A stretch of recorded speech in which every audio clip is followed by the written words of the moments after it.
Jagadeesan sir ನಮಸ್ತೆ. Hello ನಮಸ್ತೆ. ಇದು ವಾಯ್ಸ್ ಆಫ್ ಪುತ್ತೂರಿಂದ ಮಾತಾಡೋದು. ಹಾಂ ಹೇಳಿ ಸರ್. ನಮಸ್ತೆ ನಮಸ್ತೆ. ಹಾಂ, ಇವತ್ತು ನೀವು ಇಲ್ಲಿ ನಮ್ಮ ಮೂಡಬಿದ್ರೆಯಲ್ಲಿ ಗುಣಪಾಲ ಕಡಂಬ ಇದ್ದಾರಲ್ಲ ಸರ್, ಇವರು ಕಂಬಳದ ಭೀಷ್ಮ ಅಂತ ಬಿರುದಾಂಕಿತರು. ಅವರ ಪರವಾಗಿ ಅಭಿಮಾನಿಗಳೆಲ್ಲ ಮೂಡಬಿದ್ರೆ ಒಂದು ಹಾಲಲ್ಲಿ ಸೇರಿದ್ರು. ನಾನು ಕೂಡ ಸೇರಿಕೊಂಡಿದ್ದೇನೆ, ಅದರಲ್ಲಿ ಇದ್ದೇನೆ. ಹಾಂ, ನೀವು ಕೂಡ ಇದ್ರಿ ಅಂತ ಗೊತ್ತಾಯ್ತು. ಹಾಗೆ ಇವತ್ತಿನ ಸಭೆಯ ಮುಖ್ಯಾಂಶ ಎಂತ ಆಯ್ತು ಸರ್? ಅಂದರೆ ಏನೆಲ್ಲ ಆಯಿತು, ಯಾರೆಲ್ಲ ಮಾತಾಡಿದ್ರು, ಏನು ನಿರ್ಣಯ ಆಯಿತು, ಅದರ ಬಗ್ಗೆ ಸ್ವಲ್ಪ ಮಾಹಿತಿ ಕೊಡ್ಬೋದು ಸರ್ ನಮ್ಮ ವೀಕ್ಷಕರಿಗೆ? ಕೊಡ್ಬೋದು, ಧಾರಾಳ ಕೊಡ್ಬೋದು. ಇದು ಈ ದಿನ ನಿರೀಕ್ಷೆಗಿಂತ ಮಿತಿ ಮೀರಿ ಜನ ಬಂದಿದ್ದಾರೆ ಇಲ್ಲಿ. ಇದು ಬಹಳಷ್ಟು ಸಂತೋಷದ ವಿಷಯ. ಹಾಂ, ಅಂದಾಜು ಎಷ್ಟು ಜನ ಸೇರಿದ್ದಾರೆ ಸರ್? ಅಂದಾಜು 1,000 ಜನ ತನಕ ಇದ್ದಾರೆ. ಹೆಚ್ಚು ಮಿಕ್ಕಿರ್ಬೋದು, ನನ್ನ ಅಂದಾಜು ಅಷ್ಟು ಕಾಣ್ತದೆ. ಹೊರಗಿಂದ ಇನ್ನೂ ತುಂಬ ಜನ ಇದ್ರು. ಓಕೆ. ಒಂದು ಅಚ್ಚುಕಟ್ಟಾದ ಕಾರ್ಯಕ್ರಮವನ್ನು ಇಟ್ಕೊಂಡಿದ್ದಾರೆ. ಅಭಿಮಾನಿಗಳು ಮೇಲಿಂದ ಮೇಲೆಗೆ ಹುರಿದುಂಬಿಸ್ತಾ ಇದ್ದಾರೆ. ಮುಂದಿನ ದಿನಗಳಲ್ಲಿ ಕಡಂಬರಿಗೆ ಅಂತಲ್ಲ, ಕಂಬಳ ಕೂಟಕ್ಕೆ ಯಾವುದೇ ಒಂದು ಕಪ್ಪು ಚುಕ್ಕೆ ಬರದ ಹಾಗೆ ನೋಡಿಕೊಳ್ಬೇಕು. ಮತ್ತು ಆ ಕಮಿಟಿಯೊಂದಿಗೆ 27 ಕಂಬಳಗಳು ನಡೀತಾ ಅಂತ ಹೇಳ್ತಾ ಇದ್ದಾರೆ ದಕ್ಷಿಣ ಕನ್ನಡದಲ್ಲಿ, ಉಡುಪಿ ಜಿಲ್ಲೆ ಸೇರಿಕೊಂಡು. 27 ಕಂಬಳಗಳ ಅಧ್ಯಕ್ಷರುಗಳು, ಯಜಮಾನರುಗಳನ್ನು ಸೇರಿಸಿಕೊಂಡು ಕಂಬಳ ಸಮಿತಿಯನ್ನು ರಚನೆ ಮಾಡಬೇಕು. ಎಲ್ಲರಿಗೂ ಅವಕಾಶವನ್ನು ಕೊಡಬೇಕು. ಮತ್ತೆ ವೀಕ್ಷಕರನ್ನು ಕೂಡ ಅದರಲ್ಲಿ ಸೇರಿಸಿಕೊಳ್ಬೇಕು ಕಮಿಟಿಯಲ್ಲಿ. ವೀಕ್ಷಕರನ್ನು ಕೂಡ ಸಮಿತಿಯಲ್ಲಿ ಸೇರಿಸಿಕೊಳ್ಬೇಕು. ಸಾಧಾರಣ ಒಂದು 300-400 ಜನಗಳನ್ನು ಕಮಿಟಿ ಮಾಡಿಕೊಂಡು ಸಾರ್ವತ್ರಿಕವಾಗಿ ಎಲ್ಲರನ್ನು ಕೂಡಿಕೊಂಡು ಅಧ್ಯಕ್ಷ, ಕಾರ್ಯದರ್ಶಿ, ಗೌರವಾಧ್ಯಕ್ಷ ಈ ರೀತಿಯ ಆಯ್ಕೆಗಳನ್ನು ಮಾಡಿಕೊಳ್ಬೇಕು ಅಂತ ಜನಗಳು ಈ ದಿನದ ಮೀಟಿಂಗಲ್ಲಿ ಹೇಳ್ತಾ ಇದ್ದಾರೆ. Okay okay. ಹಾಂ, ಯಾರೆಲ್ಲ ಮಾತಾಡಿದ್ರು ಸರ್ ಮೀಟಿಂಗಲ್ಲಿ? ಯಾರೆಲ್ಲ ಮಾತಾಡಿದ್ರು ಅಂತ ಏನಾದರೂ ಹೇಳ್ಬೋದು ಸರ್? ಅಂದರೆ ಯಾರೆಲ್ಲ ಬಂದಿದ್ರು ಮುಖ್ಯವಾಗಿ? ಈಗ ತೀರ್ಪುಗಾರರಲ್ಲಿ ಎಲ್ಲ ಬಂದಿದ್ರಾ? ಓಡಿಸೋರು ಅಂದರೆ ತೀರ್ಪುಗಾರರಲ್ಲಿ ಬಂದಿದ್ದಾರೆ, ಯಜಮಾನರುಗಳು ಬಂದಿದ್ದಾರೆ, ಕಂಬಳ ಸ್ಥಾಪಕರು ಬಂದಿದ್ದಾರೆ. ಅಂದ್ರೆ ಕೆಲವು ಈಗ ಹೊಕ್ಕಡಿಗಳು ಅಂತ ಕಂಬಳ ನಡೆಸುವವರು, ಯಜಮಾನರುಗಳು, ಅಧ್ಯಕ್ಷರುಗಳು. ಅವರು ಬಹಳಷ್ಟು ಮುತುವರ್ಜಿ ವಹಿಸಿಕೊಂಡು ಈ ಕಾರ್ಯಕ್ರಮವನ್ನು ನಿರೂಪಣೆ ಮಾಡಿದ್ದಾರೆ.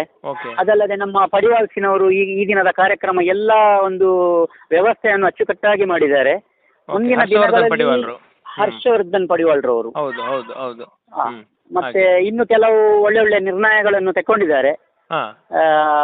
ದೊಡ್ಡ ದೊಡ್ಡ ಕಂಬಳದ ಕೋಣಗಳ ಯಜಮಾನರುಗಳು, ಮತ್ತೆ ಕಂಬಳ ನಡೆಸುವವರು, ವೀಕ್ಷಕರು, ಕಂಬಳ ಓಡಿಸುವವರು. ಇನ್ನೊಂದು ಏನಂತ ಹೇಳಿದ್ರೆ, ಮುಂದಿನ ದಿನದಲ್ಲಿ ನಾಡಿದ್ದು ನಡೆಯುವಂತ ಕಂಬಳದ ಮುಂಚೆ ಆ ಇಬ್ಬರು ವ್ಯಕ್ತಿಗಳು ಕ್ಷಮೆಯಾಚನೆ ಮಾಡಿಕೊಂಡು, ಮತ್ತು ಮುಂದಿನ ದಿನಗಳಲ್ಲಿ ಯಾರು ಕೂಡ ಅಂತ ಒಂದು ಘಟನೆಗಳನ್ನು ನಾವು ಮಾಡುವುದಿಲ್ಲ ಅಂತ ಹೇಳಿ ಸಮಿತಿಯಿಂದ ಅದಕ್ಕೆ ಒಪ್ಪಿಗೆ ಪಡೆದುಕೊಂಡು ಮಾಡದಿದ್ದಲ್ಲಿ ಎಲ್ಲ ಕೋಣ ಓಡಿಸುವವರು, ಅಂದ್ರೆ ಅದರ ಈ ಅಕಾಡೆಮಿಯಲ್ಲಿ ಇದು ಟ್ರೈನಿಂಗ್ ತಕ್ಕೊಂಡವರಿದ್ದಾರೆ, ತಕ್ಕೊಳ್ಳದವರು ಎಲ್ಲರೂ ಸೇರಿಕೊಂಡು, ಇವರು ನಮ್ಮ ಯಾರು ಶ್ರೀನಿವಾಸ್ ಗೌಡರ ಮುಖಾಂತರ ಮುಂದಿನ ದಿನಗಳಲ್ಲಿ ನಾವು ಆ ನಿರ್ಧಾರಕ್ಕೆ ಬರದಿದ್ರೆ ನಾವು ಓಡಿಸುವುದನ್ನು ನಾವು ನಿಲ್ಲಿಸ್ತೇವೆ ಅಂತ ನಿರ್ಧಾರ, ಬಹಳಷ್ಟು ಒಂದು ಒಳ್ಳೆಯ ಒಂದು ನಿರ್ಧಾರಕ್ಕೆ ಬಂದಿದ್ದಾರೆ.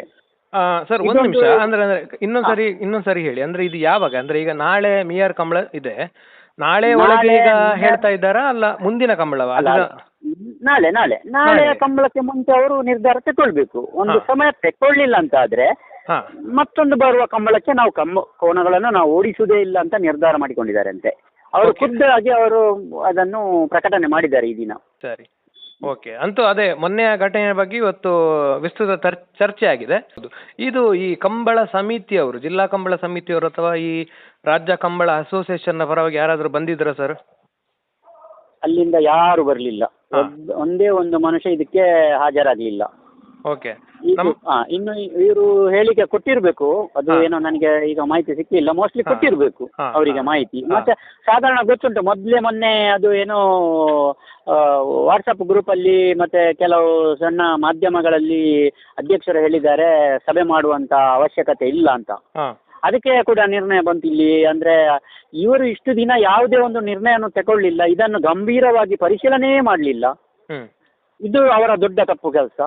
ಮತ್ತೆ ಅಲ್ಲದೆ ನಮ್ಮ MP ಅವರು ಕೂಡ ಒಂದು ನಿರ್ಧಾರ ತಗೊಳ್ಬೇಕಿತ್ತು, ಅವರು ಕೂಡ ಒಂದು ನಿರ್ಧಾರ ತಗೊಳ್ಳಿಲ್ಲ ಅಂತ ಜನಗಳು ಬಹಳಷ್ಟು ಅಸಮಾಧಾನ ಪಡಿಸಿದ್ದಾರೆ.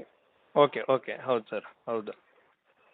ಆಯ್ತು ಸರ್, ಓಕೆ, ಧನ್ಯವಾದಗಳು ಮಾಹಿತಿಯನ್ನು ಶೇರ್ ಮಾಡಿದ್ದಕ್ಕೆ. ನೀವೊಂದು ಕೋಣಗಳ ಯಜಮಾನರಾಗಿ ನೀವು ಕೂಡ ಈ ಸಭೆಯಲ್ಲಿ ಭಾಗವಹಿಸಿದ್ದೀರಿ ಅಲ್ವಾ ಸರ್?